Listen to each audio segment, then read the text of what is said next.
All right, let's talk about religion in a more general sense and break it down. If it's positive or negative, see both sides, and then you can make up your own opinion. But I want to bring up some facts, some angles, which you can see this thing, this religion, from. And maybe it will open up new thoughts for you to consider. It's because I've been seeing these ads about, what was it, Church of Jesus. But if it was the right thing, why would they need to put ads all over the internet? I've been getting them like non-stop. You're scrolling and then suddenly, hi, we're the missionaries of Church of Jesus. I'm like, get the out of my screen. It's a sign. They are running out of steam. Because it's built on dishonesty and fallacy. And anything that's not built on truth will slowly but surely be exposed. And that's the thing. A lie needs to be kept on fed for it to be sustained. But the truth is still and firm through rain and storm. Shoutouts to Muhammad Ali.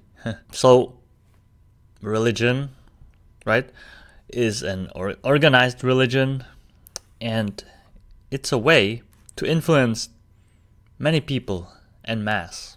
And many people don't even think about the origin of this devotion that they choose. It's easy to follow it because your parents followed it, so you, as their child, don't think about these things and believe and trust your parents. That's natural, right? To believe and trust your parents. But if they are deceived, it's their responsibility. But if they don't realize it, then if you believe the wrong things, it can get you in bad places.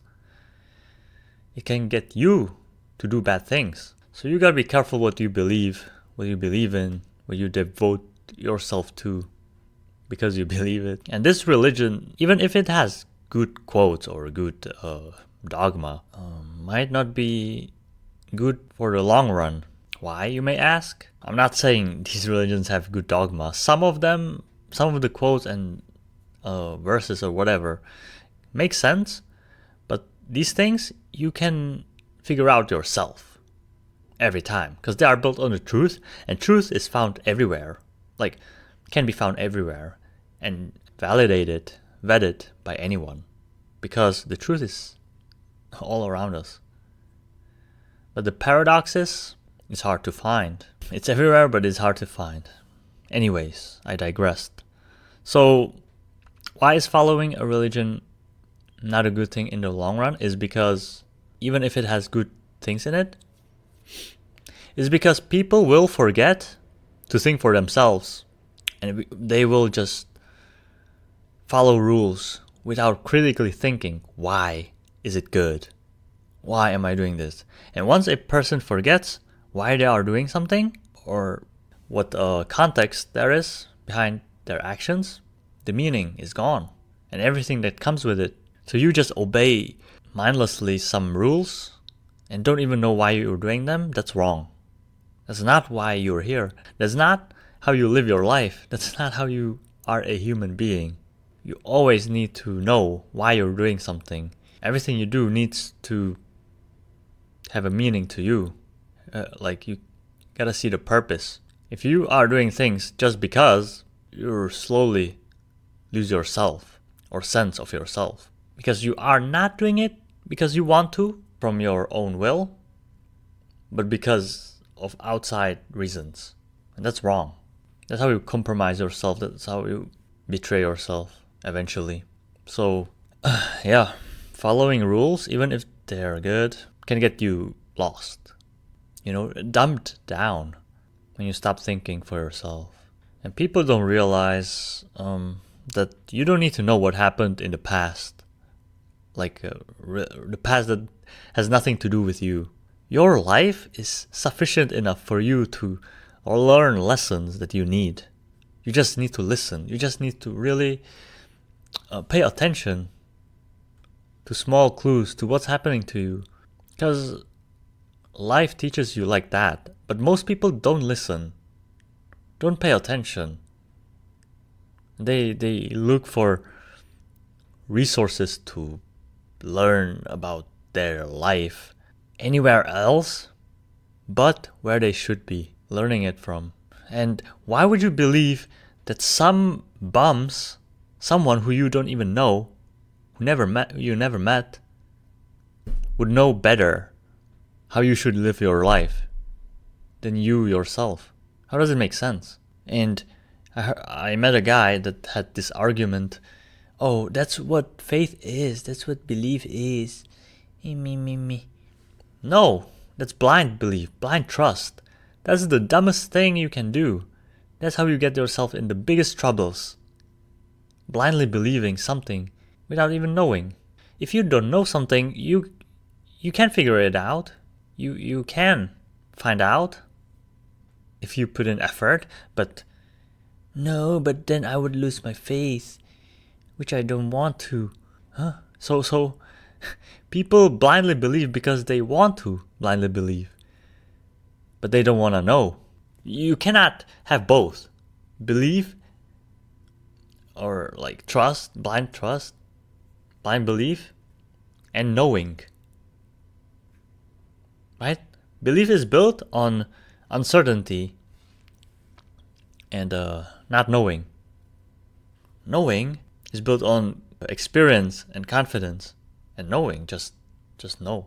And a lot of people lie to themselves, like they are so convinced about something they don't even know for sure, but they tell it with so much confidence as if it was true. But they are dishonest because they don't know if it's true, but they tell you that it's true, which is lying, which is not bearing responsibility for their own words and the consequences, the impact that you can have on others. They don't even care if they lie to others. That's not bearing responsibility for you, your beliefs, and that's wrong. So yeah, religion can get like people to do good things, but it can also get people to do bad things. And also, the main reason is to shift attention to a forest that has no destination. You will wander around in a forest, lost, but you will never find true fulfillment in there because it's not there. And that's it.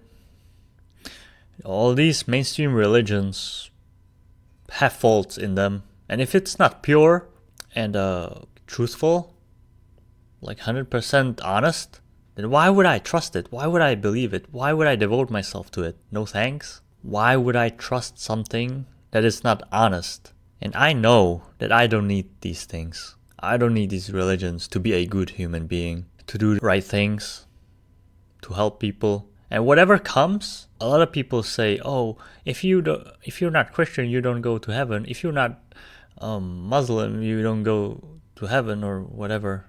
You don't get 72 virgins, whatever. I don't care what I get. I mean, I kind of do, but I'm not doing it for it. What I get is not up to me. Like, in a sense. People can misinterpret it, but what I get, is not up to me. But it is also up to me because I have an impact on it. You know what I mean. The end product, the decision is not up to me. Also, frick, man. Well, it is, because the decision, how I behave, what I do, how I live my life, is up to me. And that's what I'm focusing on, what I do. To be okay with myself. Not to get something. To have an infinite life in heavens. Oh, this is your motive, then what does it make you? You can be a bad person and have this motive. That doesn't make you good. And you do good things just to get this. You did it because you want it. But not because you are about it. But I want to be about what I believe in. That's just what I want. And what I get, that's like bonus or what. I don't know, that might sound bad. But it's not the main thing. Sure, I want what I deserve, but my mission might be to figure out what I deserve. And then get myself to reach the potential, reach my prime. And a lot of these religions, they play on the card of community. We all need to belong somewhere, and these things provide you that to a certain degree. But it's not true community because, first of all, the dogma is faulty. That means the people that follow it are faulty or will become faulty eventually because it programs their mind to a certain pattern, which is faulty, right? So the people will have some fault in their belief. And that you might think, oh, that's just one fault. No, it can derail you from straightness. Like one fault, like this is one fault. And life goes on and goes on and goes on. And you're, little do you know, you end up being, I don't know, miles away from where you should have been. That's why it's dangerous to blindly believe something you don't know thoroughly, because it can get you lost in the long run. So always make sure what you are doing makes sense, and if you are doing something and you don't see sense in it, then contemplate if it's worth it, if there even is a sense. And if there's not, then it's up to you how you decide to act on forward. So that's my short talk about blindly believing religions. Obediently following these rules, which you don't know where they came from, is not true faith. Let me tell you that. True faith has got to be earned. Once you know, you just know. And then you can see what is not true faith, because you experienced it and it's different, but you gotta get there to truly know. Do you have what it takes? Then prove it.